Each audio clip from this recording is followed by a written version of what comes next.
Alright guys, today's an exciting day at the Vincent Garage. We're getting ready to weld the Franklin CycleKart frame. So stick around.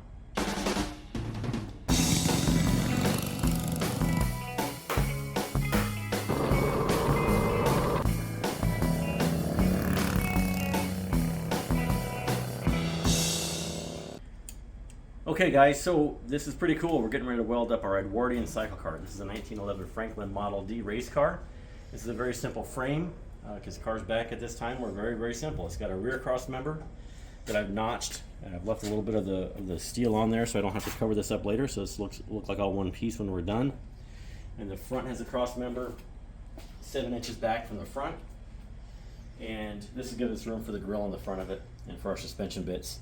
In the future there will be another cross member somewhere maybe in this area that we'll use to secure the swing arm for the suspension that we're planning on this build. So that'll come later, but for today we're going to get this welded up. Again, this is 20 inches at the front, 25 inches at the back, and this is our frame. This is 1x3 063 thickness rectangle tubing.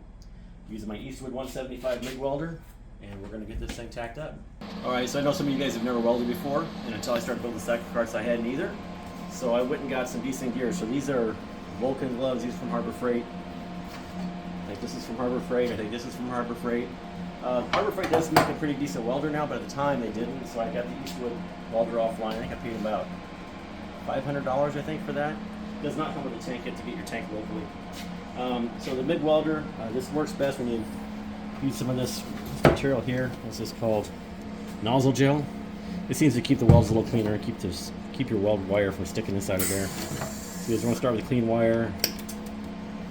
This thing works great because it's pretty much the right exacts for the stick out. So I'm going to put a couple tacks on this thing. And before I assembled this all up, I did take I grinded off the edge of this a little bit just to give it a little bit of a bevel so the weld has somewhere to go. If you leave it completely flat, I don't know, just in my opinion, because you are going to grind out some weld sometimes, gives you a little bit more weld into joints. And I'm going to start just by tacking this up. I'm not going to put too much heat in any one spot, hopefully. The goal is to try not to warp everything. I've got it pretty well secured to the bench into itself with these different clamps. So, all right, let's go ahead and put a few spot welds on it.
Okay, so a little about an hour or so welding, and I took my time on these outside edges because these are really thin metal. So little tiny tacks, tack. On the inside, I started with that process just to set it up, and then I kind of filled it in with weld, just to make sure it's plenty strong. Those are areas. All this stuff inside you're never going to see. The outside stuff, you don't want to build it up too much because you're going to sand off most of that or grind off most of it. Because on this particular frame, we're going to make this try to make this look like it is wood. So this 1911 Franklin originally had a wooden frame. So I'm showing you all my warts. See how rough that looks? But no harm, no foul. It's not going to be seen. Some look better than others. Again, these are those little tiny tacks. You see those little tiny small tacks on the top there because I know that I'm going to be grinding off most of that. That weld actually is the better of all of them, I think. It's hard to see because it's kind of dark in that corner. But that turned out pretty good. So yeah, got a welded up frame, my friends. Okay, so we took the frame off the frame table, and previously I drilled these holes to mount the springs. These are my springs from Ingles Coat Shop. And normally I would use Renegade for these, but Ingles makes a full buggy seat spring, the bottom spring, which is what we typically use, and an upper spring that has these washers basically welded onto it. This is what we used to use for CycleKarts back before Renegade and before BKC, so I ordered up a couple sets of these, actually 4 sets, 4 altogether, because this is considered one part, so when you order them you have to order 2, 1 for each side. When I ordered these, I realized even with the helper springs, which are these little bits over here, these are the helper springs that come on them, they're like to make them stiffer, makes this whole deal from here to here about 10 inches. So with the helper springs off, and I've got these tightened down, all 3 bolts, gets this down to about 7.5 or so between here and here, which is just a little too much space. It's going to make the cart way too tall and make it look a little goofy. So trying to get the wheels in proportion. So what I've done is I've cut this top part of the spring off. So that's what this is right here. I cut this off a little behind the third bolt hole. So cut that off, and we're going to use a 3/4 elliptical. So this is the top and then the bottom, so there's 3/4, right? So this will have a couple hangers right here so that this can swing back and forth. And this pipe is here just to represent the rear axle. And it's right about where I want it on my drawings. It has 5 inches from the frame to the center of the rear axle, and that's about exactly where this is. If you might find this in, this is a 2.5-inch piece of steel tubing or pipe. And any route, here we are. So I put these on the front because I was thinking about using the full thing, but it's just not making, it's just too tall. So to get the wheels in relation to the body, the wheel would be pretty much down here flush with the frame, and it would just look a little awkward. Same thing with the front, would be really high. And when this car was new, maybe that's how it looked, but now that it's 100 years old, this is how it settled in. So you can see the wheel is above the frame rail here, and it's almost halfway up the hood on the front. So it gets a bit of a rake. You can see how it's kind of angled from the back to the front. And we're going to get the front down lower by using a drop axle, which I think I showed you this previously, but this is the sort of a rough shape of the front drop axle. And here's my 3/4 elliptical spring design. Gives me about 5.5 from here to the bottom, almost 6, into the center of that about 5.5 roughly. So this is working out pretty good. So what I've got to do next is make those brackets for the back, and we'll do the same thing for the front. Okay, so for the shackles for the springs front and back, you can either order parts from Renegade, or you can make your own out of some 1-inch flat stock, or you can go to your metal supply store and pick up some brackets. So these are from a metal supplier here in Phoenix. These are designed for like wrought iron fencing, so your fence would be, you know, welded here and then bolted to the wall or the floor or whatever that would be.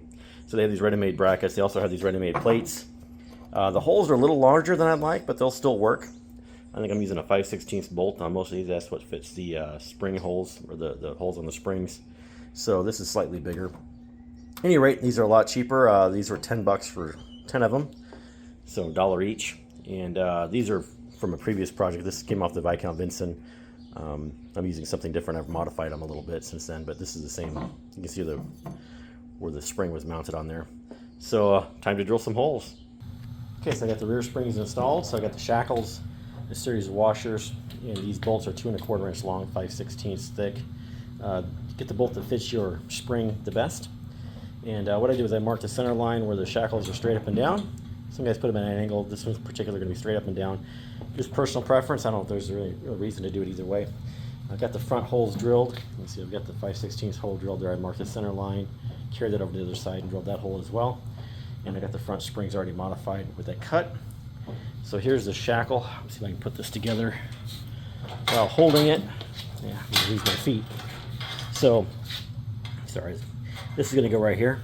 So I'm going to put a series of washers. I'm going to put 2 washers in between the shackle and the frame because the springs are 1.25. So I got to take out that 1/4 inch to get it square in there. So I'll show you what that looks like here in a sec. Okay, so this shackle is just sort of held in place right now. So I've got 2 washers on the inside here. Get the folks. There's 2 washers in there, one on the outside where the nut's going to go. Right now I'm just using regular nuts. I'll use nylocks later. Using nylocks later, because if you use nylocks during your assembly process, you end up wearing them out. So if the parts are going to come on and off the car quite a bit, and these probably will at some time, we're not driving it. If I'm going to drive it, I'm going to put nylocks in here so they don't come loose. But for now, just regular nuts work great. So I've got an assortment of those. So you can see the spring is pretty well lined up in there. Sorry that it's not focused on that. But that is pretty much what the front looks like. And I've got 7 inches from here to here. Previously this is 8 inches as low as I could get it. And I can get a little lower by cramping these down, or I can go a little higher by putting the helper springs back on it. So we do have a little bit of adjustment there. So I'll go and do the other side and we'll wrap this up. So that's pretty much how the springs are going to work. I think that's pretty good. So we'll call that the end of this video. Thanks for liking, subscribing. Thanks for all your comments. I appreciate it. If you have any questions on CycleKarts, be sure to reach out to me. And see you next time. Get out in the garage and build something cool.